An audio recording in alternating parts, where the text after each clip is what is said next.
আজ দীর্ঘ 10 বছর পর নিজের দেশের মাটিতে পা রাখলাম। আমার বয়স যখন 14 বছর তখন আমি আমার আব্বু আম্মুর সাথে কানাডায় গিয়েছিলাম। আর আজকে আমি একা দেশে আসলাম। সিলেট ওসমানী আন্তর্জাতিক বিমানবন্দর থেকে বেরিয়ে একটা গাড়ি নিয়ে চলে আসলাম সিলেট উপশহর। সেখানে একটা বিলাসবহুল বাসায় উঠলাম।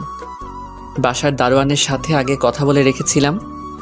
বাসায় দারোয়ান আমাকে বাসার ভিতরে দ্বিতীয় তলায় নিয়ে গেলেন এবং আমার রুমগুলো দেখিয়ে দিলেন।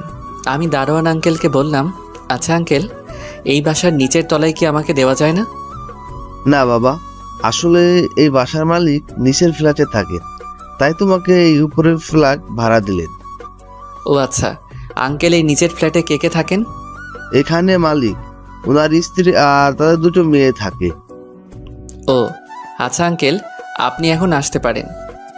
আচ্ছা বাবা, কিছু প্রয়োজন হলে আমাকে বলবে। দারোয়ান আঙ্কেল চলে গেলেন আর আমি আমার জিনিসপত্র সাজিয়ে রাখলাম। রুমে কাজ করতে করতে দেখি দুপুর পার হয়ে গেল। একটু পর আমার দরজায় কে যেন ঠোকা মারল।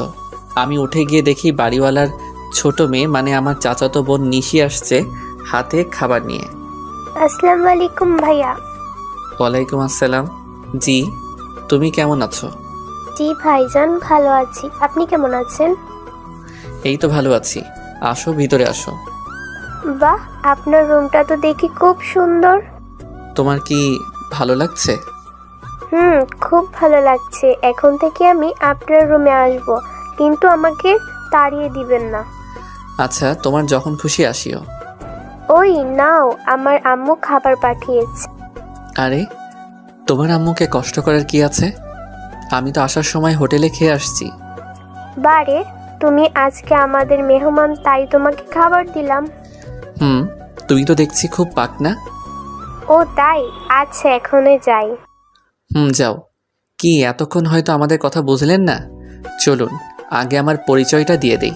আমি কাব্য জামিল, বাবা মায়ের একমাত্র ছেলে। কানাডা থেকে লেখাপড়া করে আসছি।